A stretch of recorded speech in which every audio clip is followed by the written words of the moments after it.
प्रभु तेरी वाणी जीवन की रोटी, नैनों की ज्योति अंधेरा मिटाती।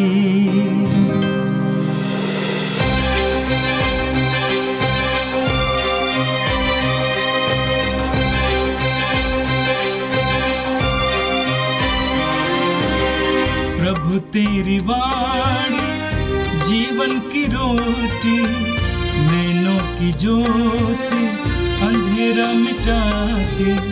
प्रभु तेरी वाणी जीवन की रोटी, नैनों की ज्योति अंधेरा मिटाती। वाणी वाणी वाणी वाणी वाणी पवित्र है, शाश्वत है, जीवन का मन्ना है। 5 मार्च बुधवार। पहला पाठ नबी योएल का ग्रंथ अध्याय 2 पद संख्या 12 से 18। प्रभु यह कहता है, अब तुम लोग उपवास करो और रोते तथा शोक मनाते हुए पूरे हृदय से मेरे पास लौट आओ। अपने वस्त्र फाड़कर नहीं बल्कि हृदय से पश्चाताप करो और अपने प्रभु ईश्वर के पास लौट जाओ, क्योंकि वह करुणामय, दयालु, अत्यंत सहनशील और दया सागर है और वह सहज ही द्रवित हो जाता है। क्या जाने वह द्रवित हो जाए और तुम्हें आशीर्वाद प्रदान करे। तब तुम लोग अपने प्रभु ईश्वर को बलि और तर्पण चढ़ाओगे। सिय्योन पर्वत पर तुरही बजाओ, उपवास घोषित करो, सभा की बैठक बुलाओ, जनता को इकट्ठा करो, बूढ़ों, बालकों और दूध मुहे बच्चों को भी बुला लो। दूल्हा और दुल्हन अपना कमरा छोड़कर चले आएं। प्रभु ईश्वर की सेवा करने वाले याजक मंदिर में वेदी के सामने रोते हुए इस प्रकार प्रार्थना करें, हे प्रभु, अपनी प्रजा पर दया कर, अपने लोगों का अपमान ना होने दे, राष्ट्रों में उनका उपहास न होने दे।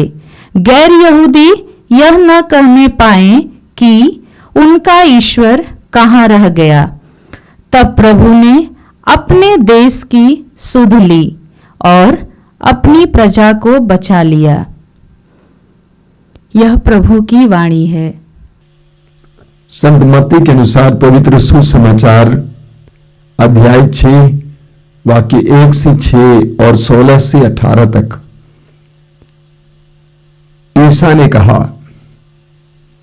सावधान रहो, लोगों का ध्यान आकर्षित करने के लिए अपने धर्म कार्यों का प्रदर्शन न करो, नहीं तो तुम अपने स्वर्गीय पिता के पुरस्कार से वंचित रह जाओगे।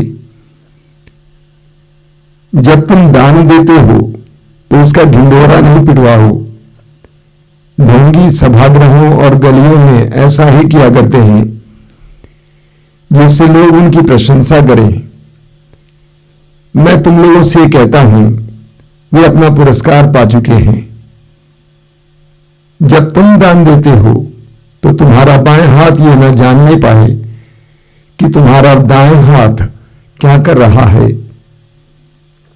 तुम्हारा दान गुप्त रहे और तुम्हारा पिता जो सब कुछ देखता है तुम्हें पुरस्कार देगा। ढोंगियों की तरह प्रार्थना नहीं करो। वे सभागृहों और चौकों पर खड़ा होकर प्रार्थना करना पसंद करते हैं, जिससे लोग उन्हें देखें। मैं तुम लोगों से कहता हूं, वे अपना पुरस्कार पा चुके हैं। जब तुम प्रार्थना करते हो तो अपने कमरे में जाकर द्वार बंद कर लो और एकांत में अपने पिता से प्रार्थना करो। तुम्हारा पिता जो एकांत को भी देखता है तुम्हें पुरस्कार देगा। ढोंगियों की तरह मुंह उदास बनाकर उपवास नहीं करो। वे अपना मुंह मलिन बना लेते हैं, जिससे लोग ये समझें कि वे उपवास कर रहे हैं। मैं तुम लोगों से कहता हूं, वे अपना पुरस्कार पा चुके हैं। जब तुम उपवास करते हो तो अपने सिर में तेल लगाओ और अपना मुंह धो लो, जिससे लोगों को नहीं, केवल तुम्हारे पिता को जो अदृश्य है यह पता चले कि तुम उपवास कर रहे हो। तुम्हारा पिता जो अदृश्य को भी देखता है तुम्हें पुरस्कार देगा। यह प्रभु का दिव्य सुसमाचार है। ख्रिस्त प्रभु की जय। मेरे प्रिय भाई और बहनों,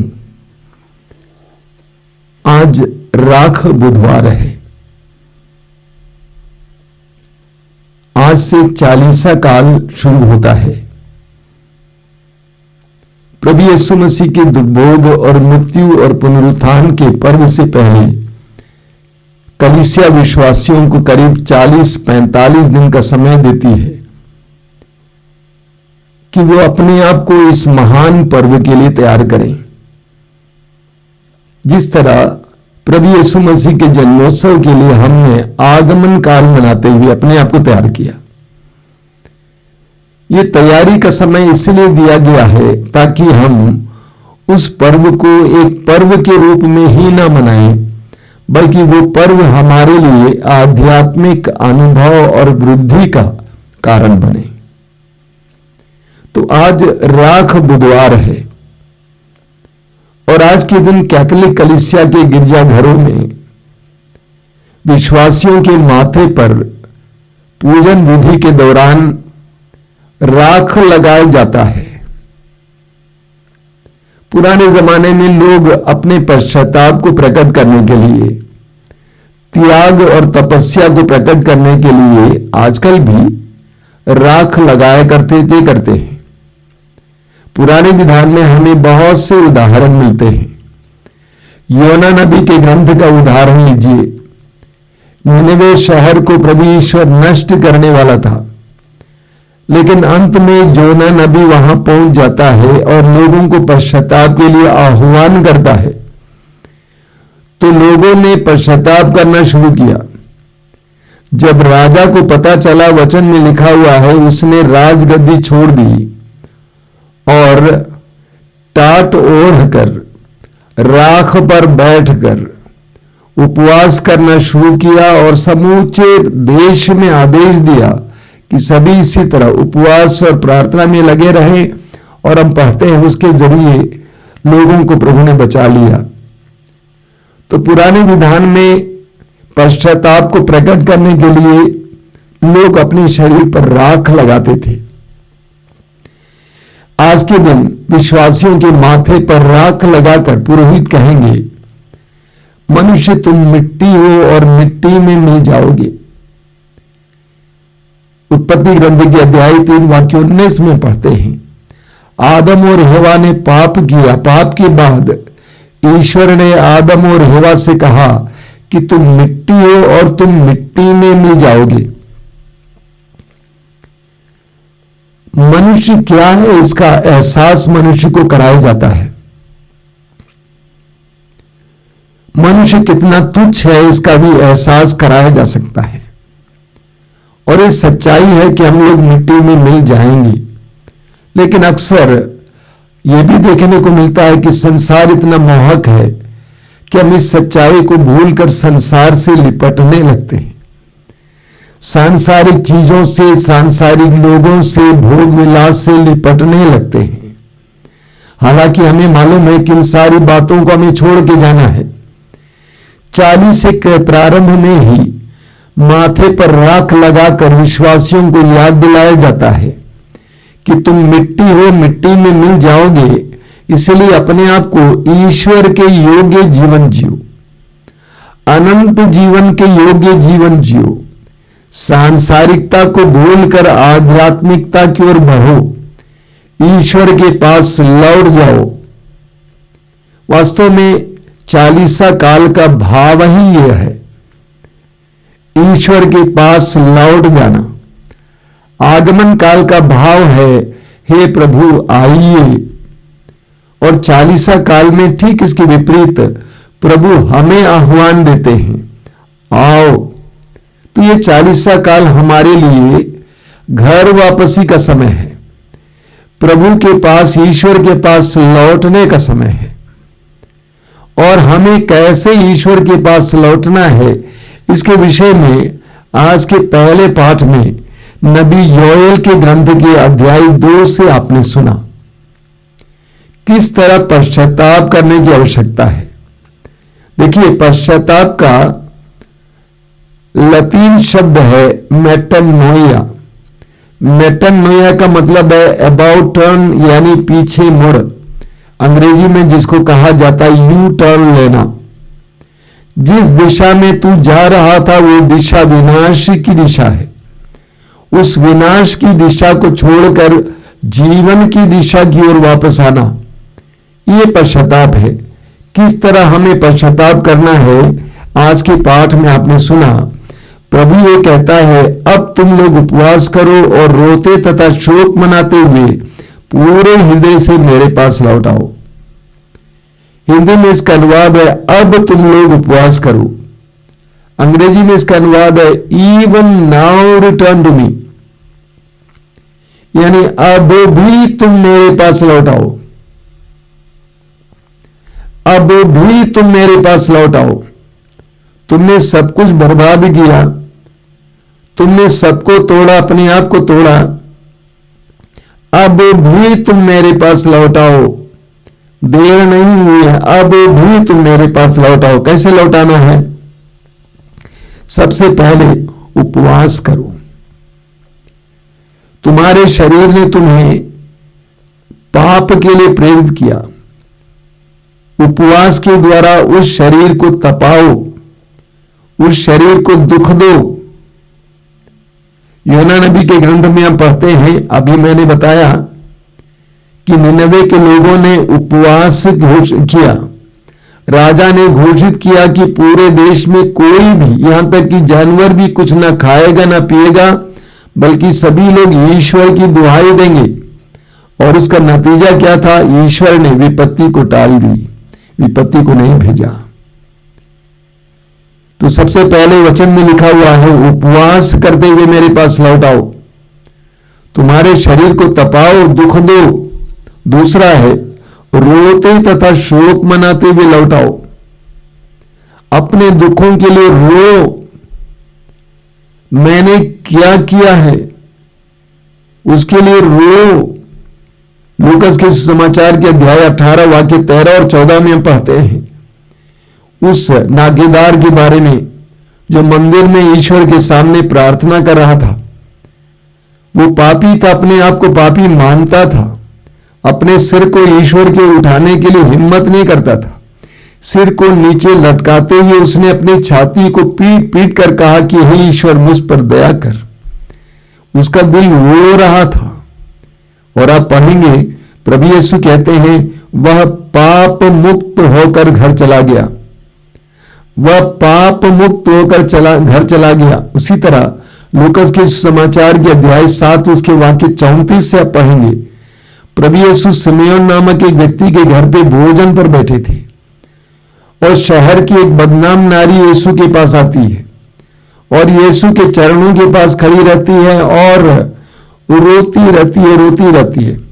वो इतना रोई, इतने आंसू बहाई कि उसके आंसुओं से प्रभु यीशु के दोनों पैर धुल गए। वो कुछ नहीं बोल रही थी। अंत में प्रभु ने कहा कि शांति प्राप्त कर जाओ, तुम्हारे पाप क्षमा हो गए। एक शब्द भी उसके मुंह से नहीं निकला, लेकिन उसके आंसुओं के द्वारा उसने अपनी परिस्थिति के बारे में प्रभु को बताया। उसके आंसुओं के द्वारा उसकी आत्मा शुद्ध हो रही थी, उसका कलंक मिट रहा था, उसका दोष बह रहा था। उसी तरह नबी योएल कहते हैं कि रोते तथा शोक मनाते हुए लौटाओ। तीसरी बात, पूरे हृदय से लौटाओ, आधे अधूरे हृदय से नहीं। एक पूरा यू टर्न होना चाहिए, दिखावा नहीं होना चाहिए, बल्कि सच्चा यू टर्न, यानी जिस मार्ग से तुम जा रहे थे उस मार्ग को छोड़कर वापस आना। लूकस अध्याय 15 की तरह, उस उड़ाऊ पुत्र की तरह जो अपने पिता के घर को छोड़कर परदेश चला गया था, सूअर चरा रहा था, सूअरों को छोड़कर अपने पिता के भवन की ओर चल पड़ा। U turn. प्रभु कहते हैं कि पूरे हृदय से मेरे पास लौट आओ। इतना ही नहीं, आगे प्रभु कहते हैं अपने वस्त्र फाड़कर नहीं बल्कि हृदय से पश्चाताप करो। पुराने विधान में हम पढ़ते हैं लोग अपने पश्चाताप को प्रकट करने के लिए बाह्य वस्त्र को फाड़ देते थे लोगों के सामने। प्रभु कहते हैं कि मैं देखता आया हूं कि तुम अपने बाह्य वस्त्र को फाड़ते जा रहे हो, लेकिन तुम्हारे हृदय में कोई परिवर्तन नहीं है। प्रभु कहते हैं कि हृदय को फाड़ो, सच्चा पश्चाताप करो। आगे प्रभु कहते हैं, प्रभु का वचन कहता है अपने प्रभु ईश्वर के पास लौट आओ, क्योंकि वो करुणामय, दयालु, अत्यंत सहनशील, दया सागर है और वो सहज ही द्रवित हो जाता है। क्या जाने वो द्रवित हो जाए और तुम्हें आशीर्वाद प्रदान करे।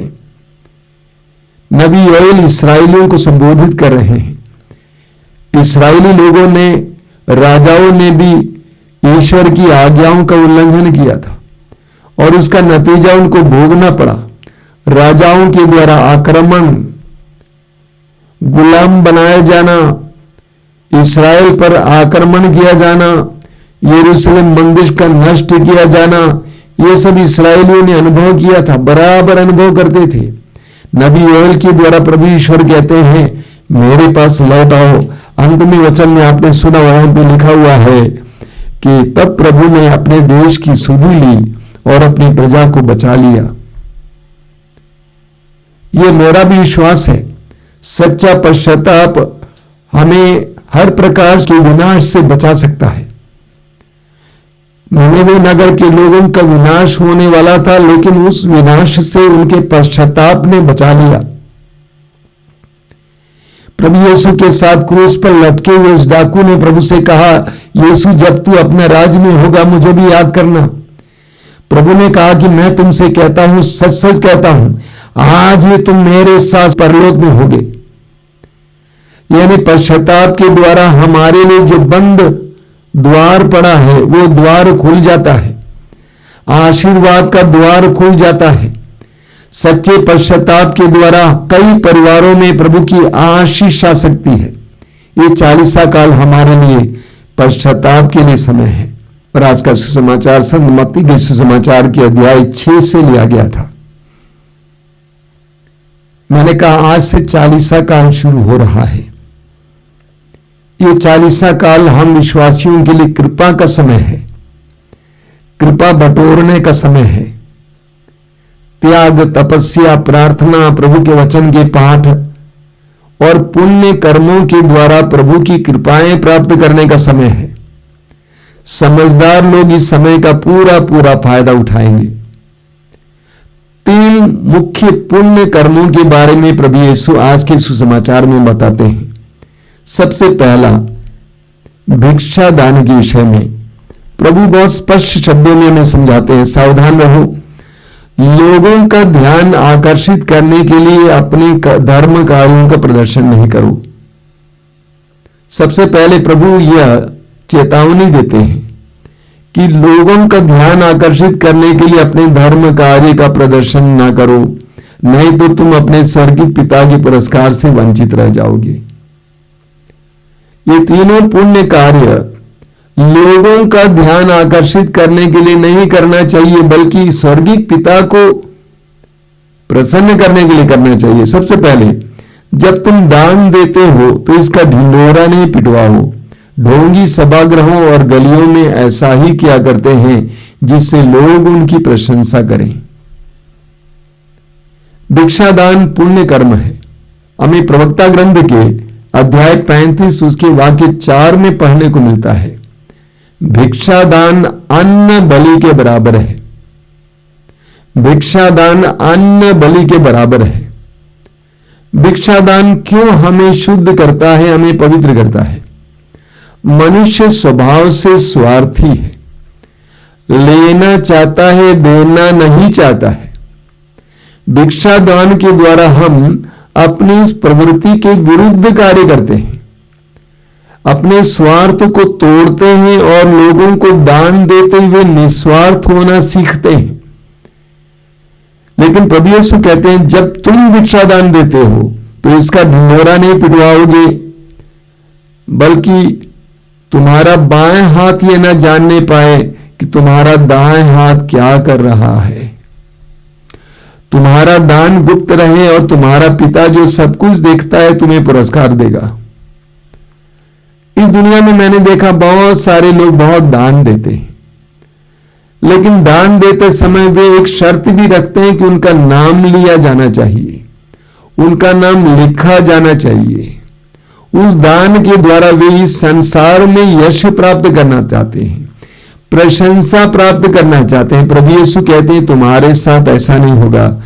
तुम्हारा दाएं हाथ जो दे रहा है, तुम्हारे बाएं हाथ को इसका पता नहीं चलना चाहिए। तुम्हारा दान गुप्त रहे, तुम्हारा पिता जो सब कुछ देखता है तुम्हें पुरस्कार देगा। किसी को पता तक न चले कि तुमने किसी को कुछ दिया है, तब तुम्हारा स्वर्गीय पिता तुम्हें पुरस्कार प्रदान करेगा। वरना तुम्हें संसार से पुरस्कार मिलेगा, संसार से प्रशंसा मिलेगी, संसार से यश मिलेगा, लेकिन ईश्वर से पुरस्कार नहीं प्राप्त होगा।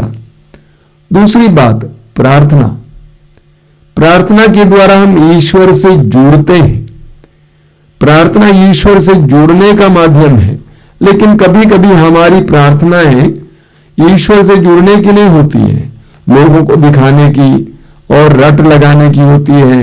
हम पढ़ेंगे यशायाह नबी के ग्रंथ के अध्याय 29 में, बहुत सुंदर वचन है। अध्याय 29 में लिखा हुआ है, अध्याय 29 उसके वाक्य 13 में लिखा हुआ, प्रभु ये कहता है, ये लोग केवल शब्दों द्वारा मेरे पास आते हैं, इनके होंठ मेरी महिमा करते हैं, किंतु इनका हृदय मुझसे दूर है। देखिए, कभी कभी हमारी प्रार्थनाएं भी ऐसी होती हैं। ये लोग केवल शब्दों द्वारा मेरे पास आते हैं, इनके होंठ मेरी महिमा करते हैं, किंतु इनका हृदय मुझसे दूर है। ये दूसरों के आदेश से मुझ पर श्रद्धा रखते हैं, इनकी भक्ति रटाई हुई शिक्षा है। इनकी भक्ति रटाई हुई शिक्षा है। प्रभु यीशु कहते हैं कि ढोंगियों की तरह प्रार्थना नहीं करो। वे सभागृहों में और चौकों पर खड़ा होकर प्रार्थना करना पसंद करते हैं, जिससे लोग उन्हें देखें। मैं तुम लोगों से कहता हूं, वे अपना पुरस्कार पा चुके हैं। बहुत सारे लोग प्रार्थना करते हैं दूसरों को खुश करने के लिए, प्रसन्न करने के लिए, ये दिखाने के लिए मैं ज्यादा आध्यात्मिक हूं, ज्यादा पवित्र हूं। प्रभु यीशु कहते हैं जब तुम प्रार्थना करते हो तो अपने कमरे में जाकर द्वार बंद कर लो और एकांत में अपने पिता से प्रार्थना करो। तुम्हारा पिता जो एकांत को भी देखता है तुम्हें पुरस्कार देगा। वही प्रभु यीशु जिसने कहा कि समूह में प्रार्थना करनी चाहिए, वही प्रभु ये भी कहते हैं व्यक्तिगत प्रार्थना के दौरान तुम दूसरों को दिखाने के लिए नहीं, बल्कि एकांत में अपने ईश्वर से जुड़ो। अपने कमरे में प्रवेश करो, यानी गहराई में जाओ और गहराई से ईश्वर से जुड़ो। तुम्हारा स्वर्गीय पिता जो एकांत को भी देखता है तुम्हें पुरस्कार देगा। हमारी प्रार्थना इस तरह की प्रार्थना होनी चाहिए, गहरी प्रार्थना, रटी रटाई प्रार्थना नहीं, लोगों को दिखाने के लिए प्रार्थना नहीं, गहराई से ईश्वर जुड़ने का एक माध्यम। तीसरी बात, उपवास। प्रभु यीशु कहते हैं ढोंगियों की तरह मुंह उदास बनाकर उपवास नहीं करो। वे अपना मुंह मलिन बना लेते हैं, जिससे लोग ये समझे कि वो उपवास कर रहे हैं। मैं तुम लोगों से कहता हूं वे अपना पुरस्कार पा चुके हैं। पुण्य प्राप्त करने के लिए, प्रभु की कृपा प्राप्त करने के लिए एक और सुंदर माध्यम है उपवास। बाइबल में हमें उपवास के बारे में पढ़ने को मिलता है। प्रभु यीशु ने स्वयं शिक्षा दी है और स्वयं करके दिखाया है। 40 दिन और 40 रात उन्होंने उपवास और प्रार्थना की। उपवास का बहुत बड़ा महत्व है। उपवास के द्वारा हम अपने शरीर को अपने अधीन करते हैं। उपवास के द्वारा हमारा शरीर दुर्बल जरूर होता है, लेकिन हम आत्मा में ऊर्जा प्राप्त करते हैं। 40 दिन और 40 रात उपवास और प्रार्थना करने से प्रभु यीशु का शरीर बिल्कुल कमजोर हो गया था। लेकिन लूकास अध्याय 4 वाक्य 14 में पढ़ेंगे कि प्रभु यीशु आत्मा के सामर्थ्य से भरपूर हो गए। तो उपवास आध्यात्मिक जीवन के लिए एक महत्वपूर्ण बात है। लेकिन प्रभु के जमाने में लोग, विशेष करके फरीसी लोग, जो अपने आप को धर्मी मानते थे, लोगों को दिखाने के लिए उपवास करते थे, बाल नहीं बनाते थे, तेल नहीं लगाते थे, तो लोगों को पता चल जाएगा कि ये उपवास कर रहा है। प्रभु यीशु क्या कहते हैं, जब तुम उपवास करते हो तो अपने सिर में तेल लगाओ और अपना मुंह धो लो, जिससे लोगों को नहीं, केवल तुम्हारे पिता को जो अदृश्य है ये पता चले कि तुम उपवास कर रहे हो। तुम्हारा पिता जो अदृश्य को भी देखता है तुम्हें पुरस्कार देगा। किसी को कहने की जरूरत नहीं कि मैं उपवास कर रहा हूं, किसी को दिखाने की जरूरत नहीं कि मैं उपवास कर रहा हूं, तुम्हारे स्वर्गीय पिता को देखने दो। इस प्रकार तीनों बातों को प्रभु हमारे सामने रखते हैं, लेकिन एक चेतावनी प्रभु देते हैं, संसार को दिखाने के लिए, लोगों को दिखाने के लिए, प्रशंसा पाने के लिए, यश पाने के लिए, अपने को बड़ा बनाने के लिए नहीं करना। ये सब स्वर्गीय पिता की दृष्टि में भले कार्य समझकर करना। आइए हम प्रार्थना करें। प्रभु यीशु धन्यवाद देते हैं आज के सुंदर दिन के लिए, विशेष करके इस आगामी काल के लिए धन्यवाद देते हैं, 40 काल के लिए। ये हमारे लिए कृपा का समय है। हम प्रार्थना करते हैं संसार भर के सभी विश्वासी, यीशु के शिष्यगण इस काल में कृपा बटोरें, पवित्र जीवन जिए, बुराई से अपने आप को दूर रखें, बुराई के मार्ग को छोड़ दें, सन्मार्ग पर चलना सीखें, यीशु का अनुसरण करना सीखें, यीशु का अनुकरण करना सीखें। ये प्रभु यीशु वचनों को सुनने वाले मेरे भाई बहनों को आशीर्वाद देना। आज का पूरा दिन उनके लिए कृपा और आशीष का दिन बने। हमारी इस प्रार्थना को ग्रहण कर, आमीन।